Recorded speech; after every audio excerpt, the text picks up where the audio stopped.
Hi, and welcome to the Amazing Library Race activity. So, the idea behind this activity is to give you some hands-on experience with some of our more popular resources.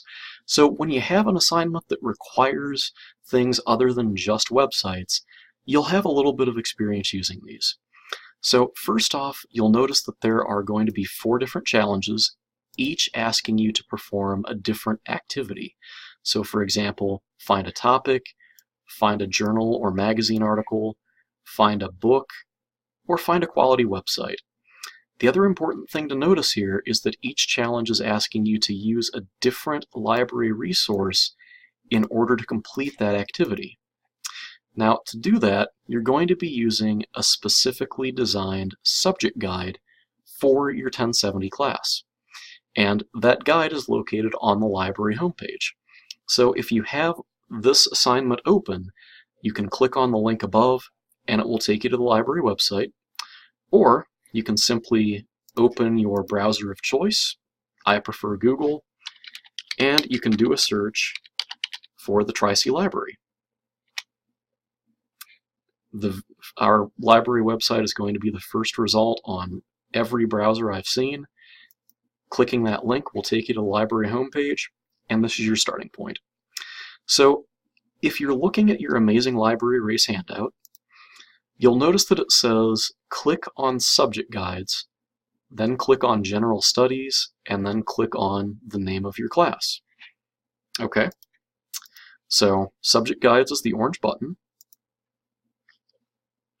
and there are a lot of different guides here. Each one is going to have different resources in it depending on, what discipline you're studying. So General Studies is here. And then Gen 1070 First Year Success Seminar. So this is what we're going to be using to complete the assignment. All right, so the Amazing Library Race is going to ask you to use, like I said, 4 different resources. So we start with opposing viewpoints, then we move on to Academic Search Complete, then to the Encore Library Catalog, and then to Google. So let me go ahead and get you started. I'll give you an example for the first 2, and then you'll get to complete the rest of this on your own. But if you have questions, if you have any problems, please feel free to give the library a call, and we'll be happy to walk you through this. Just for your own reference, my number here at the Tri-C Eastern Campus Library is 987-2321, and my name's John. All right, so let's get started.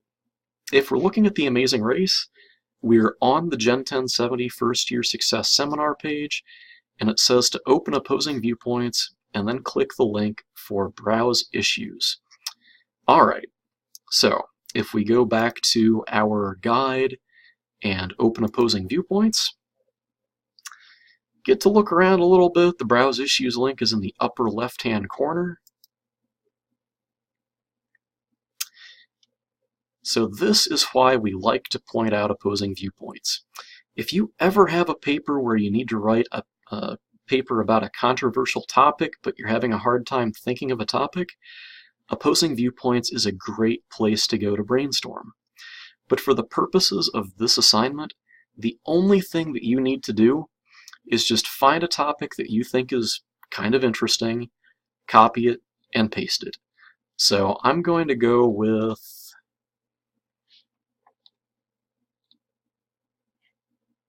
let's say genetically modified food. So, copy and paste. All right, that's it for challenge 1. So for challenge 2, when it asks us to find a magazine or a journal article, it says go back to the guide, which we should still have open, and then go into Academic Search Complete to find a relevant magazine or scholarly article. Okay. So, important thing to note here, whatever your topic is in Challenge 1, that's what you're going to be doing a search for in Challenge 2, 3, and 4. So, if I go back to where I was, I'm done with opposing viewpoints, so I'll close that. Academic Search Complete is my next stop. And I just enter genetically modified food and do a search. Now, depending on what you typed in, especially if it's kind of a scientific or health topic, you might be seeing a lot of articles that are either really, really long, or maybe there are several different authors. So here's a quick tip that I can give you. If you click the box next to magazines, that almost always gives you shorter titles and fewer authors. So easiest way that you can get your information here is either to click the title. So from here, I can copy the title of this magazine article, and then I can copy the name of my author and simply paste it into Word. Or you can click this little yellow piece of paper on the right-hand side that says Cite, and that will generate a citation in virtually every style that's out there. So if you want, you can just copy the MLA citation. I think we're only asking you for the author and the title. So you can copy that, and then just go back down here and paste it in. So this is basically the process that you're going to follow for the rest of the assignment. So hopefully this gives you a good starting point. I didn't want to make a super long video, but again, if you have questions, just give me a call at the library, or you can call the main number for the library, which is right here. Good luck!